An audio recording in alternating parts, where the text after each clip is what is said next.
What's good? What's up, Play family? It is your boy Christian CT, Christian Mingles, whatever you want to call me, and I'm back with another edition of the MinglesCast. I know it's been a little minute. I want to say it's almost been 2 weeks since I dropped a version of the MinglesCast for you all, but I had to come back, and I had to come back with something that the people want to hear about, right? So I'm back here to discuss with you all today the first quarter NBA awards, individual awards, of course. So we're going to run through MVP, Rookie of the Year, Defensive Player of the Year, Most Improved, Sixth Man, and Coach of the Year. We'll probably talk about a few candidates for Clutch Player of the Year, but I'm not going to award that just yet. So we're about 20-ish games into the season for the most part, so that is about a quarter of the way for most of the teams. And I can say that we have a good gauge on who may be some of the contenders down the line, of course, assuming health, knock on wood, who would be contenders for the major awards down the line. So let's get started. We're going to start off with the Denver Nuggets. The Denver Nuggets are led by, of course, Nikola Jokic, and he is the person who I have in the MVP, leading the MVP race. Of course, there are other names that have really exploded lately, specifically like Tyrese Halliburton.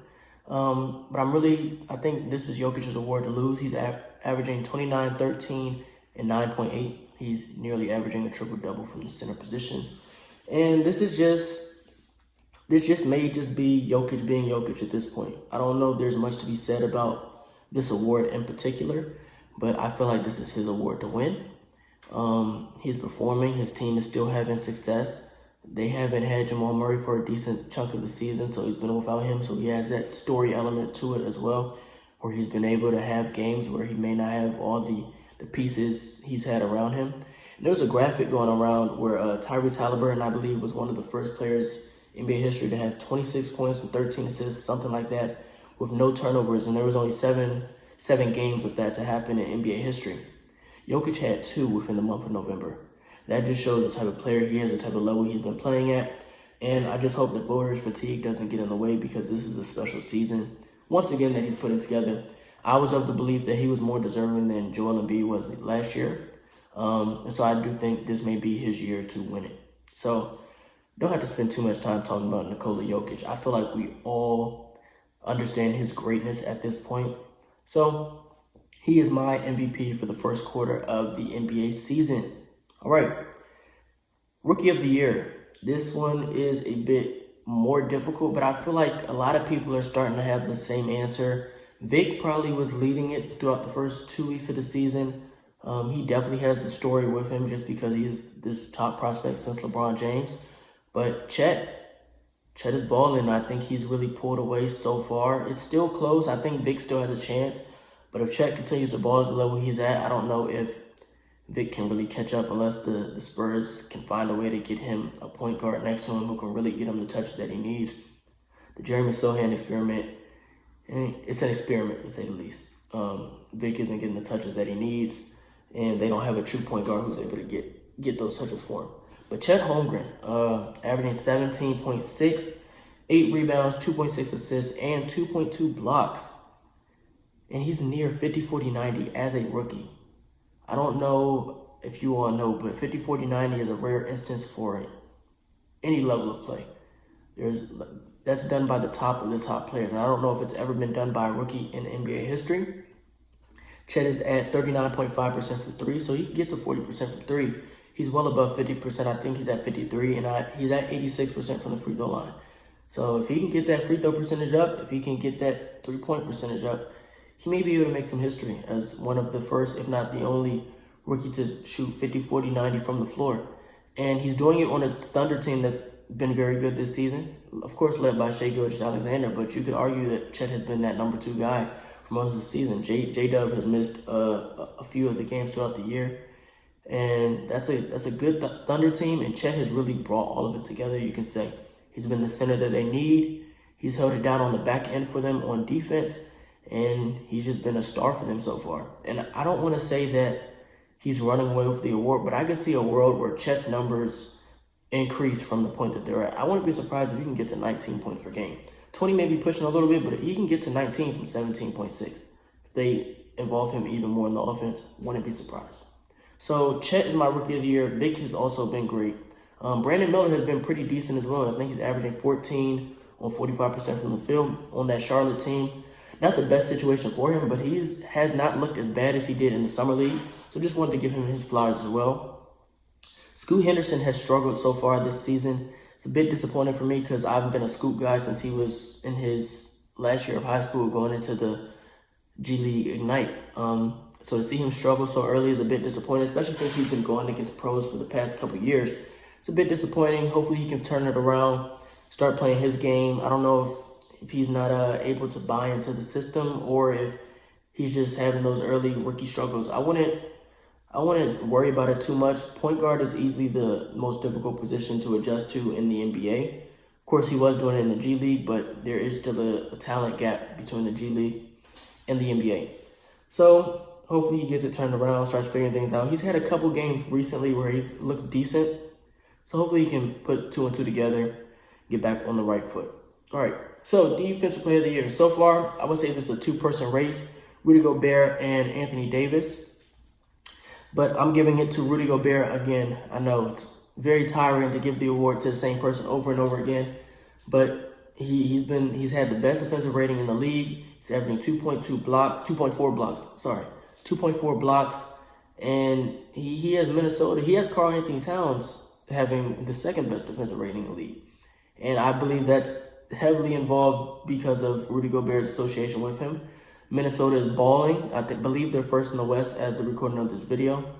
And they have one of the better defenses in the league. And that is much attributed to Rudy Gobert. So giving him his flowers, giving him this award right here. And he's been doing this thing. You know, I want to call myself a Rudy Gobert hater, but I'm not his biggest fan. But I can give him his flowers here, saying that so far he has deserved Defensive Player of the Year. And I'm generally in the thinking of rewarding Defensive Player of the Year to the guards and the perimeter players, because I personally feel like guarding on the perimeter is a much more difficult task than the paint defense. But Rudy Gobert has turned that entire defense around by himself. And so I think that currently, at this current pace, he may be able to win his 5th Defensive Player of the Year, I believe.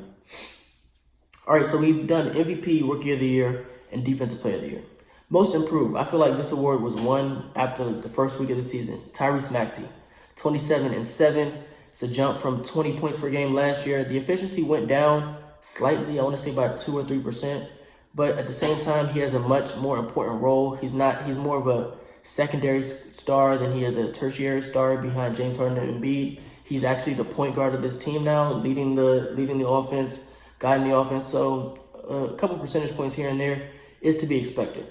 He's running the show. The Sixers are 4th in the East. They have not fallen off, and you can attribute that to him. You know what Embiid's going to give you. They have a better team around this whole core by bringing in Oubre. Hope, of course, continuing to wish him recovery after that bike accident that he had. But bringing in the entire team, and you lose James Harden, so you expect a fall off. But Tyrese Maxey has kind of been the reason that they've been around the same area that they were last year. And if he's the second guy going into the playoffs, maybe you don't have the type of fall-offs that you had in the previous season with James Harden on the roster instead. So I'm giving Most Improved to Tyrese Maxey. I don't really see anybody who could really challenge for it. Tyrese Halliburton is having a great season, but I don't know if his is really Most Improved worthy, or is this just the natural trajectory that he was on. So it'll be interesting to see how the voters gauge that. But I'm giving my votes to Tyrese Maxey. He's been balling, like I said, 27 and 7. Second option on the Sixers. 4th seed in the East. They haven't fallen off a cliff, and that's his work, honestly. So Tyrese Maxey, Most Improved for me, right? So moving on to 6th Man of the Year. There are a couple candidates here. 6th Man is one of the awards where you don't want to always just give it to the person who averages the most points. But there's a strong list of candidates here. So I've gone through Tim Hardaway Jr., Emmanuel Quickley, Malik Monk, but I'm deciding to give my vote to Cole Anthony. And I'm doing this because they're all averaging similar PPG. Their teams are all having a decent amount of success. But Cole Anthony is a spark for that Magic team, who are one of the better defenses in the league. They're also one of the teams leading the league in bench scoring. And that is a lot of from Cole Anthony. And he's also the most efficient of the candidates that I just mentioned. And sixth man isn't really one of those categories where you value efficiency as much, but I still want to include aspects of it in my voting because if they're all so close in scoring, maybe I just decide to give it to the most efficient out of all of them. And Cole Anthony is shooting the best percentage. I believe he's at 44%, 45%, one of those. The others are around 42, 43, and that's fine. But when they're all averaging similar PPG, I'm going to use the efficiency as a tiebreaker for me. The other candidates are having great six-man seasons. The only thing with Emmanuel quickly is we've seen him be played off the court in the playoffs, so I don't know if that's really going to affect the way that teams view him and his scoring punch, because that's really what he is. Off the bench is a scoring punch. But we have seen him get played off the floor, so we don't know how they're going to value that when they vote. But Cole Anthony has had an amazing season, has been that spark for the Magic that they've needed. And for a defensive-heavy team, you need the offense. And they're still having the success, resurgence. And while talking with the Magic, I'm going to give my coach of the year, Jamal Mosley. It's a long list of stuff that I have to mention for him, but I'll try to keep it short. So, the Orlando Magic are playing way ahead of expectations. That's the main thing. Jamal Mosley inherited a team a few years ago that was going through a rebuild. They were able to get the first pick in the draft last year, Paolo Banchero. And a lot of people were anticipating a jump from either him or Franz this season. And while they've been good, they've been decent, you really have not seen that all-star, superstar level jump that you may have expected from those two. They've been good, like I said. But for the team to be the third seed in the East, I believe a lot of people coming into the season would have expected to hear that, oh, Paolo must be averaging 28 and carrying them, or Franz must have taken that jump and he's carrying them. No, this is a team that is one of the best defenses in the league, without honestly the biggest defensive names in the league. If you really think about it, you look at, have you really considered guys like Paolo, Gary Harris, Jalen Suggs? Up to this point, have you really thought about those guys as, oh yeah, this is going to be one of the best defenses in the league? They're all solid defenders. Jalen Suggs is really taking a step from, a lot of people may have been calling him a bust over the past couple of years. And while he may not have lived up to the expectations, he's really settled into his role as a 3-and-D guy on this team. So maybe he's not their point guard of the future. Maybe they've drafted Anthony Black to do that. But Jalen Suggs has looked very comfortable in his role that he has solidified for himself with the Magic. So it's interesting to see how they were able to do this without those major jumps. And they've also been missing out on some key names throughout most of the season. Markelle Fultz and Wendell Carter Jr. I don't believe Wendell Carter has played in over a month. And again, this is one of the best defenses in the league. You have Mo Wagner, who's been playing like one of the best backup bigs in the league, who has been able to step up in Wendell Carter's absence. And Anthony Black, a young rookie who they're still willing to develop. So you're still developing your young players while it still looks like you could potentially be a contending team in the Eastern Conference. Maybe you're not at the level of the Boston Celtics yet or the Milwaukee Bucks yet, but against a series and any of those other teams, when you're coming in with one of the better defense in the league, I think you have a strong chance to win any given night. 7-game series, I don't think you're easily picking against the Orlando Magic the way that they're playing this year. Of course, Jamal Mosley has been my coach of the year so far. If they can keep this up, I think he walks away with the award. It'll be kind of similar to what Mike Brown did with the Kings last year, taking a struggling franchise over the years and propelling them to that top seed in the Western Conference. Except Mike Brown did it on the offensive end where they had one of the best offenses in the league last year. Jamal Mosley is really honing in on the defensive side of the ball, showing the importance of defense, showing that it's not a strictly offensive game, showing that your defense can really take you places. And this is a team without major names, without the biggest names in the league, without a bona fide all-star, you could even say. And they have so far been able to be arguably the most improved team of the year. And I give that credit to Jamal Mosley. He's done a great job with this Magic team. I think we should be talking about him more in the coaching of the year conversation down the line. Looking forward to it. So, we've done the 6 major awards. Clutch Player of the Year is something I struggle with. Do I award it halfway, a quarter through the season, or do I just list some of the bigger names throughout? So I've decided to just list a couple of the names. The reigning winner, De'Aaron Fox, he's been great again. Tyrese Halliburton has been great in clutch time. Shea has been great in clutch time. So those are a few of the names that I would like to mention. And, there's more that'll probably come out. Dame has been pretty good in clutch time, of course. It's Dame time.